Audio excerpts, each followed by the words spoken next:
Jarak itu termasuk besaran skalar karena dia tidak mempunyai arah. Tinggal ditambah, walaupun dia ke kanan atau ke kiri, itu tetap ditambah. Namun perpindahan, jika dia berlawanan arah, maka akan dikurangi. Maka jarak adalah panjang lintasan yang ditempuh suatu benda yang bergerak. Dan perpindahan merupakan perubahan posisi dari suatu benda dari titik awal. Dari titik awalnya 0 ke arah sini, berarti dia hanya menempuh 60 meter. Kalau perpindahan, namun jika jarak, dia ke arah timur 100 dan ke arah barat 40, maka kalau jaraknya 140. Itu sudah dapat dimengerti? Bisa, Bu. Kita lanjut ya. Nah, ini adalah salah satu contoh-contoh besaran skalar dan besaran vektor. Besaran skalar itu ada massa, jarak, kelajuan, energi, usaha, daya, suhu, arus listrik, jumlah zat, dan lain-lain. Nah, besaran vektor itu ada kecepatan, gaya, momen gaya, momentum, impuls, terus tadi ada perpindahan. Nah, oh ya, sebelumnya nanti di akhir PPT ini, di akhir pembelajaran ini, Ibu akan acak 2 orang untuk menjawab soal dari apa yang telah Ibu jelasin. Gimana? Biar kalian memahami atau memperhatikan enggak gitu ya. Jadi siap-siap nih. Nanti Ibu acak namanya akan mengerjakan salah satu soal. Oke?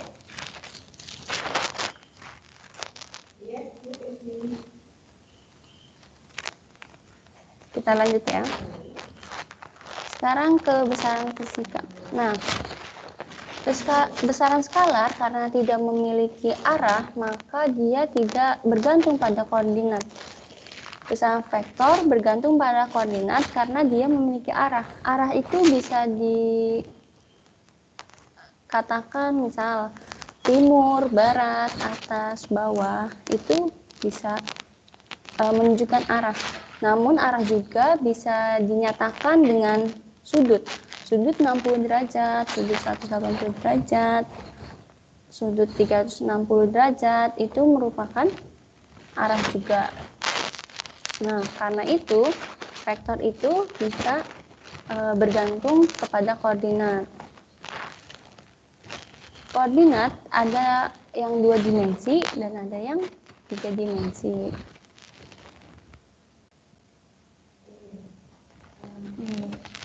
Sekarang penggambaran dan notasi vektor. Vektor digambarkan dengan tanda panah. Biasanya selalu disimbolkan atau digambarkan dengan tanda panah. Panjang dari anak panah ini itu menyatakan nilai vektor. Dan ujung panah ini menyatakan kemana vektor itu, arah vektor itu kemana gitu. Jika seperti ini, maka vektornya ke arah kanan. Arah vektornya ke arah kanan dan panjangnya segini. Titik P itu merupakan pangkal vektor, di mana vektor itu dimulai. Dan titik Q merupakan ujung vektor, di mana vektor itu berakhir. Oke, maka jika ada panah seperti ini, maka vektor panjang vektor ini disebut vektor PQ karena pangkalnya di P dan ujungnya di Q, maka dituliskan PQ. Dan panjang dari vektor PQ dapat dituliskan sebagai tanda mutlak dari PQ. Paham semuanya? Apakah kalau kecepatan Ibu menjelaskannya kasih tahu ya? Bisa dipahami sampai sini? Bisa, Bu. Ada yang ingin bertanya?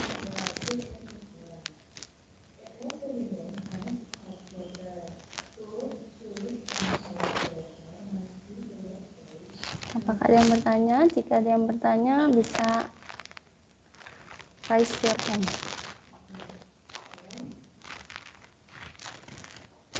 Ayo, ini baru 26 siswa yang hadir. Yang lain kemana teman-temannya?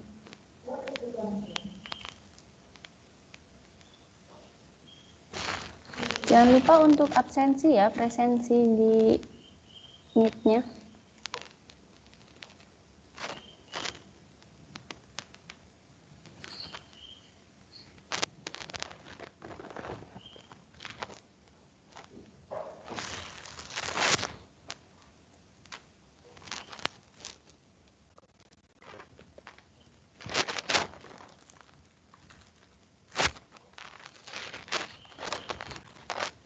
Oke, kita lanjut ya. Sekarang notasi vektor. Vektor itu bisa dituliskan dengan huruf tebal dan kapital. Bisa juga dituliskan dengan tanda panah di atasnya. Ini ada tanda panah di atas hurufnya. Itu menunjukkan vektor. Penulisan besaran vektor tadi tanda mutlak dari vektor itu sendiri menggunakan tanda mutlak. Itu nilai vektornya. Vektor dikatakan sama besar jika arah dan besarnya sama. 2 ke kanan, maka jika vektor B sama dengan A, maka vektor B juga harus 2 ke kanan. Jika ke kiri, itu udah tidak sama, karena arahnya berbeda, walaupun nilainya sama. Vektor dikatakan berbeda jika besar sama dan arah berbeda. Itu dikatakan beda, udah pasti ya, ini yang satu ke kanan, yang satu miring ke atas. Walaupun nilainya sama, sama-sama 2, namun arahnya berbeda, itu vektornya sudah beda. Besar berbeda dan arah sama. Arahnya sama, sama-sama ke kanan. Yang A itu 2, yang B itu 3. Walaupun arahnya sama-sama ke kanan, namun nilainya berbeda. Maka vektor tersebut berbeda. Dan yang ketiga, besar berbeda dan arah berbeda. Yang A 2 ke kanan, yang B 3 ke atas miring. Besarnya aja beda dan arahnya berbeda, maka vektor tersebut juga berbeda.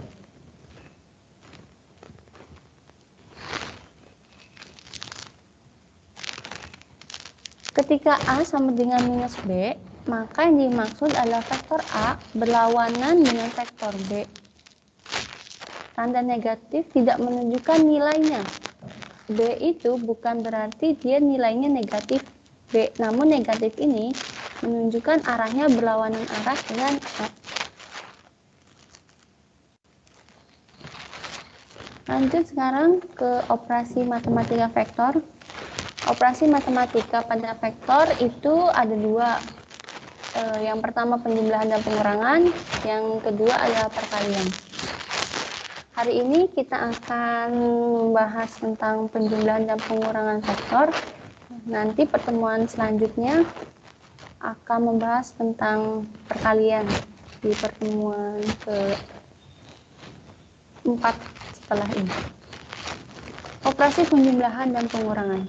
Penjumlahan dan pengurangan vektor itu tidak sama seperti penjumlahan dan pengurangan skalar, karena vektor memiliki arah yang berpengaruh pada penjumlahan dan pengurangan vektor. Nah, resultan adalah hasil jumlah dari 2 vektor atau lebih. Oke.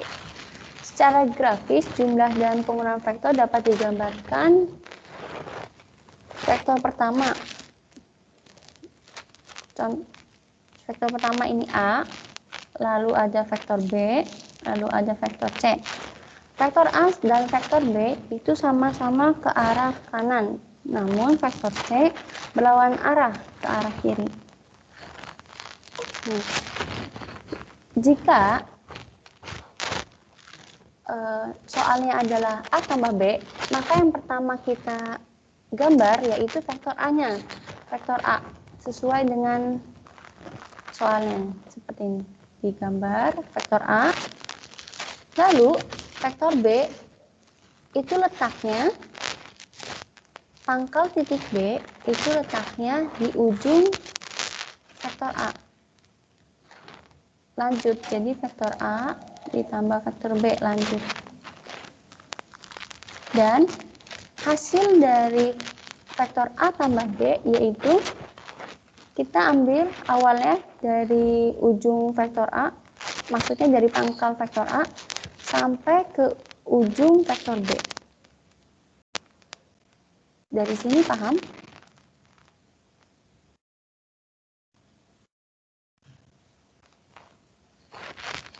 Halo? Paham. Paham, Bu. Oke. Jika ada yang ditanyakan langsung bertanya aja, tidak apa-apa ya. Sekarang lanjut ke yang kedua, vektor A ditambah vektor C.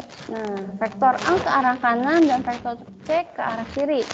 Yang pertama kita gambar dulu vektor A-nya. Vektor A digambar. Lalu, selanjutnya, pangkal vektor C itu ada di ujung vektor A. Ditarik garis langsung sampai ujung vektor C. Nah, hasilnya yaitu dari pangkal vektor A sampai ujung vektor C. Pangkalnya di sini sampai ujung vektor C di sini. Lanjut ke yang ketiga, vektor A dikurangin vektor B. Tadi vektor A dan vektor B itu searah. Namun sekarang vektor B itu berlawanan arah karena dikurang nih. Vektor B-nya jadi dikurang vektor A dikurang vektor B, sehingga vektor B-nya berlawanan arah. Yang tadinya ke arah kanan jadi ke arah kiri. Penggambarannya sama.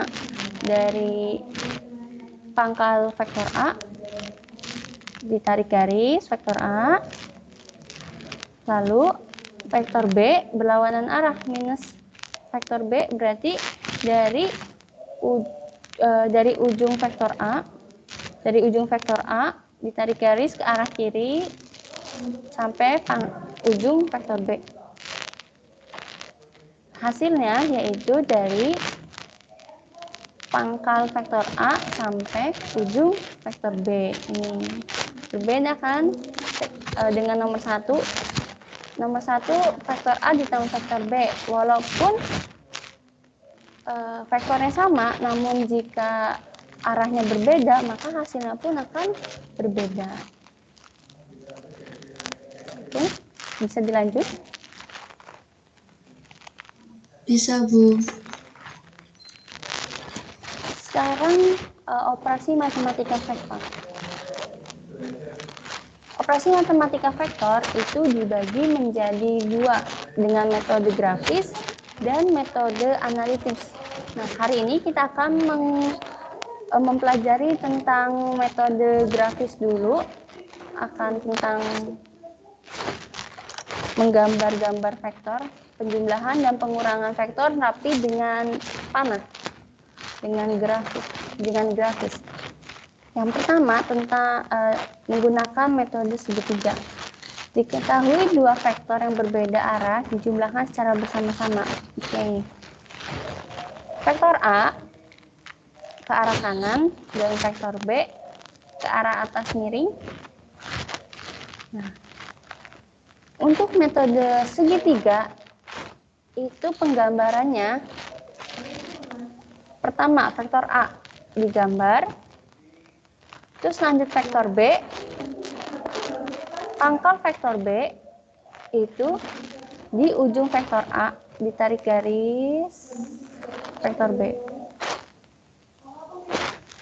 Nah, hasil dari A tambah B yaitu tarik garis dari pangkal vektor A sampai ujung vektor B.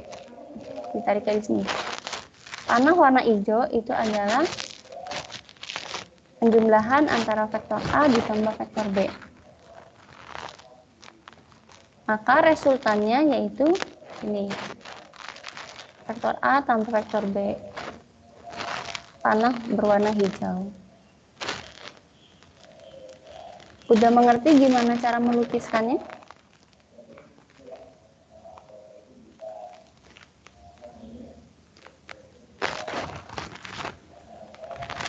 Halo, udah mengerti? Ada yang bingung nggak melukiskan cara metode segitiga?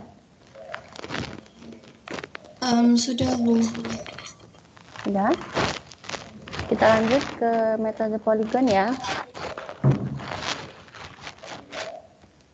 Pada dasarnya, metode poligon itu sama seperti metode segitiga. Namun, jika metode segitiga itu hanya penjumlahan dua vektor, namun di poligon itu penjumlahan lebih banyak vektor. Diketahui 4 vektor yang berbeda arah dijumlahkan secara bersama-sama. Vektor A ditambah vektor B ditambah vektor C ditambah vektor D. Vektor A ke arah kanan, kita gambarkan dulu vektor A. Sudah digambarkan vektor A. Lalu vektor B, pangkal vektor B itu tepat berada di ujung vektor A. Ke atas digambar. Oke. Selanjutnya vektor C. Pangkal vektor C itu ada di ujung vektor B. Digambar vektor C. Terus lanjut ke vektor D. Pangkal vektor D itu ada di ujung vektor C. Digambar lagi vektor D. Lalu hasil atau resultan dari vektor A ditambah vektor B ditambah vektor C ditambah vektor D itu dari pangkal vektor A ditarik garis sampai ke ujung vektor D. Jadi panah berwarna hitam ini adalah resultan dari penjumlahan keempat vektor tersebut. Kita bisa tahu jika panah itu merupakan resultan, kita lihat saja dari jika resultan itu pangkal dengan pangkal dan ujung bertemu dengan ujung, itu adalah resultan. Jika dia komponen vektor A tambah B tambah C tambah D, itu nggak ada yang ujung bertemu ujung kan? Adanya pangkal bertemu ujung bertemu pangkal, ujung bertemu pangkal. Namun resultan itu pangkal bertemu pangkal dan ujung bertemu ujung. Itu cara cepat agar kalian paham, oh iya, berarti yang ujung ketemu ujung pangkal bertemu pangkal itu termasuk resultan. Nah gitu, biar kalian nggak bingung. Dapat dipahami? Bisa, Bu. Oke. Dilanjut ya. Sekarang metode jajar genjang.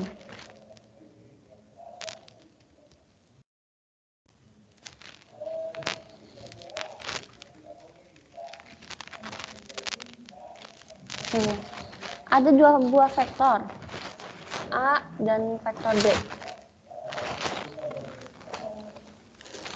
Dijumlahkan.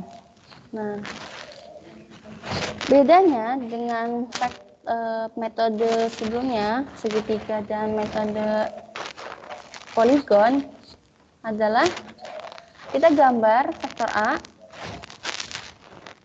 lalu vektor B, pangkal vektor B itu tetap ada di titik yang sama dengan pangkal vektor A.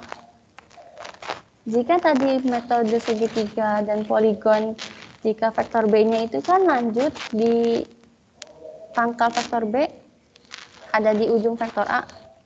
Nah, kalau jajar genjang, itu pangkalnya, kedua pangkal antara vektor A dan vektor B itu dimulai dari titik yang sama. Sama-sama dari sini.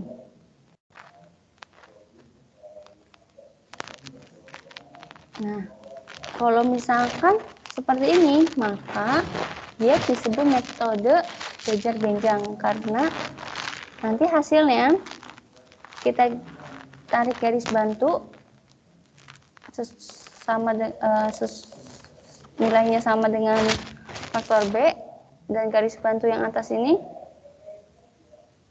hasilnya sama dengan vektor A, maka resultannya itu ditarik garis dari pangkal kedua vektor sampai ke pertemuan antara kedua vektor di garis bantu. Di sini. Resultan dari metode jajar genjang yaitu pangkal resultannya dimulai dari pangkal kedua vektor dan ujungnya yaitu titik pertemuan antara vektor A dengan vektor B tapi di garis bantu. Nah, ini resultannya. Dan vektor A, jika menggunakan metode jajar genjang, maka vektor A dan vektor B akan membentuk sudut theta.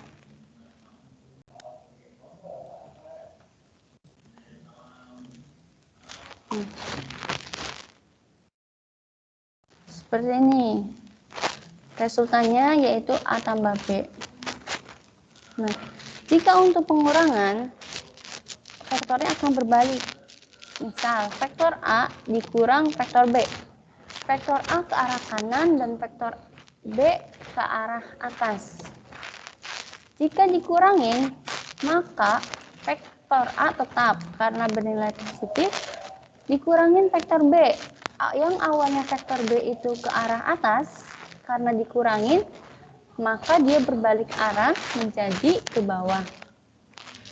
Resultannya sama, kita buat garis bantu dulu sesuai dengan vektor A, garis bantu lagi sesuai dengan vektor B, maka ditarik garis dari pangkal kedua vektor sampai ke ujungnya yaitu di pertemuan antara garis bantu vektor A dan vektor B. Nah, ini resultan A dikurang B. Walaupun nilainya sama, tapi arahnya yang berbeda. Karena vektor itu memiliki arah dan nilai, jika arahnya saja sudah berbeda, maka hasil vektornya pun berbeda. Walaupun hanya minus atau plus. Dapat dimengerti?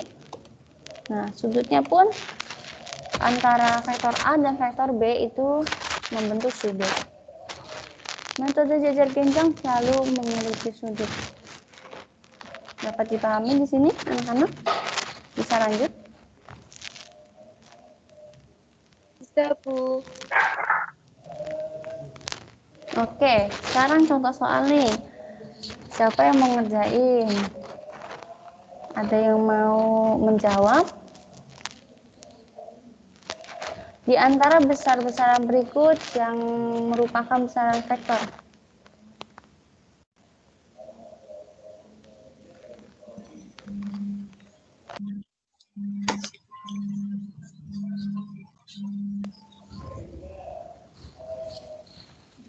Ada yang mau menjawab?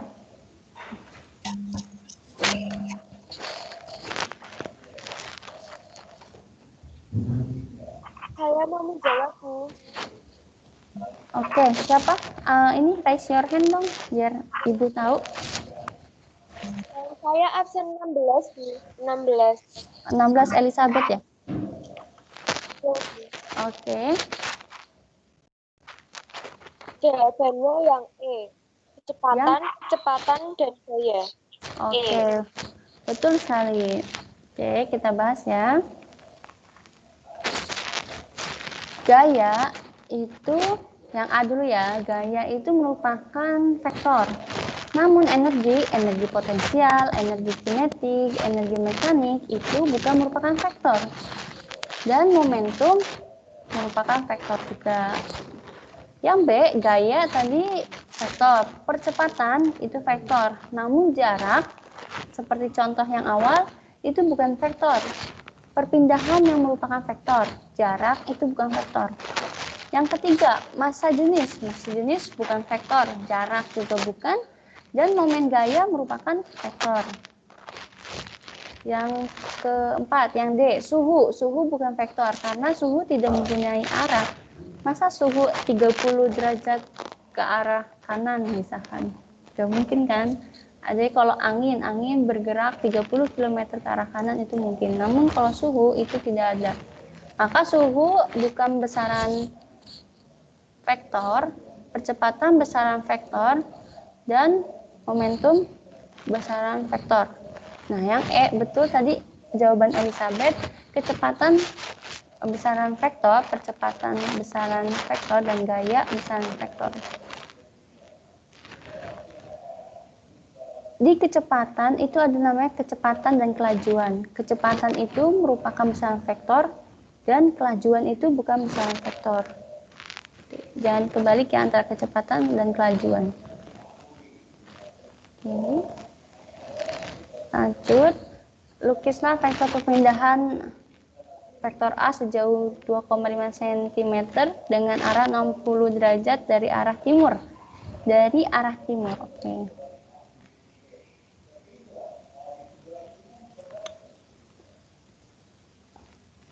Maksudnya maaf ya, ini ke arah timur.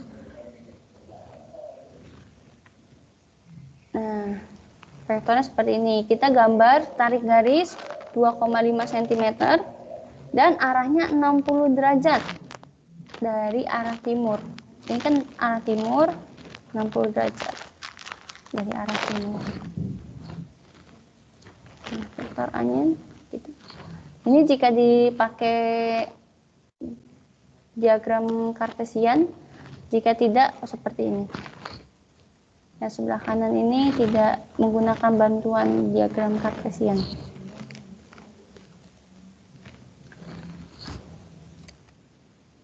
Sebelumnya, jika arahnya itu positif 60 derajat, derajat yang positif plus 60, derajat 30, derajat 45, itu arahnya sesuai dengan berlawanan arah dengan jarum jam. Jarum jam harusnya muternya ke kanan kan? Nah, jika positif, di derajatnya positif, maka dia arahnya berlawanan arah dengan jarum jam, arah jarum jam. Berarti ke atas, ke sini. Berbeda jika dia vektor B yang sejauh 5 cm, namun arahnya minus 60 derajat. Jika ada kata-kata minus dalam derajatnya, maka berputarnya itu ke arah searah jarum jam ke bawah. Ini menunjukkan derajatnya minus 60. Yang kiri menggunakan koordinat kartesian, bantuan koordinat kartesian, namun yang kanan ini tidak menggunakan bantuan koordinat kartesian. Dapat dipahami derajatnya antara yang positif dengan negatif? Bisa, Bu. Ada yang mau bertanya dulu?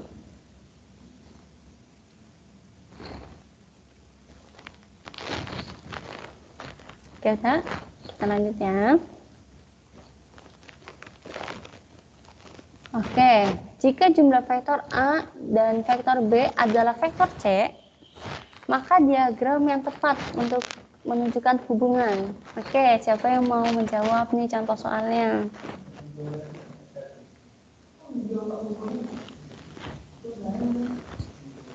Ayo, siapa yang mau menjawab?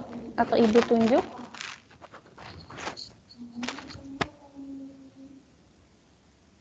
Saya boleh coba, Bu. Oke, namanya siapa?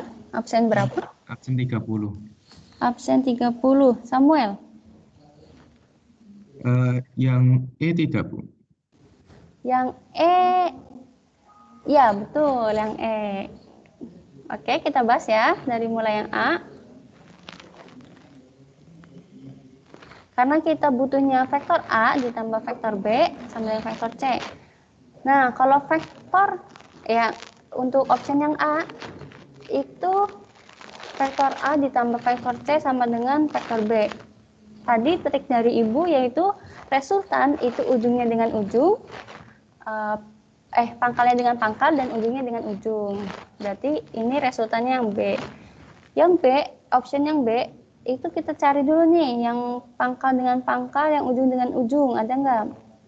Ada kan nih, vektor B itu pangkal dengan pangkal, ujung dengan ujung, berarti resultannya vektor B. Berarti A tambah C sama dengan vektor B. Yang vektor C, karena yang vektor A-nya yang pangkal dengan pangkal dan ujung dengan ujung, maka vektor A menjadi resultan hasilnya. Berarti vektor C ditambah vektor B sama dengan vektor A. Yang vektor D, itu resultannya yang mana? Ada nggak yang ujung dengan ujung, pangkal dengan pangkal? Tidak ada kan? Semuanya pangkal dengan ujung, ini pangkal dengan ujung, dan yang vektor C juga pangkal dengan ujung, maka jika option D, vektor A ditambah vektor B ditambah vektor C sama dengan 0, karena dia tidak mempunyai resultan. Benar tadi jawaban Samuel, vektor A ditambah vektor B sama dengan vektor C, yang E jawabannya. Oke, ada yang belum paham cara penggambaran vektor di sini? Jika belum paham, nggak apa-apa, bertanya saja.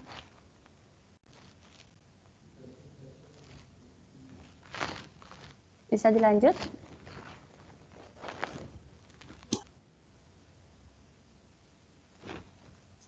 Bisa, Bu. Oke, kita lanjut. Vektor A memiliki panjang 5 cm dengan arah minus 30. Derajatnya arahnya minus 30. Vektor B panjangnya 3 cm dengan arahnya positif 60 derajat. Dan vektor C memiliki panjang 9 cm membentuk sudut 150 derajat positif. Dengan menggunakan metode poligon, tadi poligon itu adalah segi banyak, ditambahin semua. Lukislah resultan ketiga vektornya. Nah, vektor A karena dia negatif derajatnya, maka dia searah jarum jam ke bawah. Namun vektor B itu positif 60 derajat, maka dia berlawanan arah ke atas dengan arah jarum jam. Dan vektor C itu positif juga, maka dia berlawanan arah juga, arahnya 150 derajat vektor C. Ini panjangnya 9, vektor A panjangnya 5, vektor B panjangnya 3, dan vektor C panjangnya 9. Maka kita gambar ya, berarti vektor A dulu nih, awal. Vektor A digambar sesuai dengan yang ini, gambar. Terus vektor B itu pertama, ujungnya vektor B, maksudnya pangkalnya vektor B ada di ujungnya vektor A. Nah, pangkalnya vektor B ada di ujung vektor A. Terus lanjut ke vektor C, berarti pangkalnya vektor C itu ada di ujungnya vektor B. Nah, gitu. Berarti resultannya dari pangkalnya vektor A sampai ujungnya vektor C. Berarti resultannya adalah panah yang berwarna kuning ini.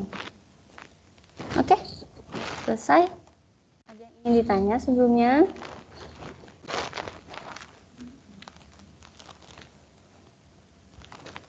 Ada yang masih bingung?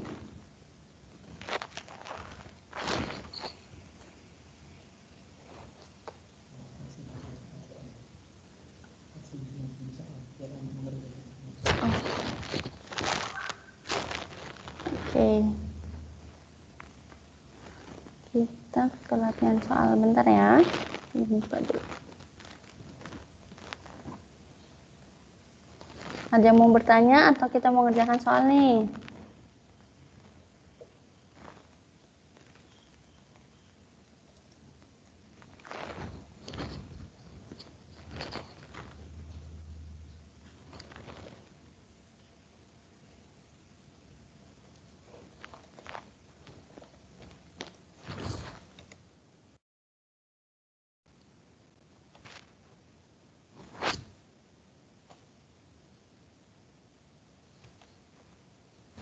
Ada 15 menit lagi, kita ada beberapa soal. Kita bahas bersama-sama ya.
Nanti Ibu share gambarnya di WA, nggak apa-apa ya? Nanti Ya, Bu. kita sekarang pindah ke WA, biar kalian bisa ngefoto jawabannya apa. Oke? Oh, ya. Kita pindah ke WA ya. Baik, Bu.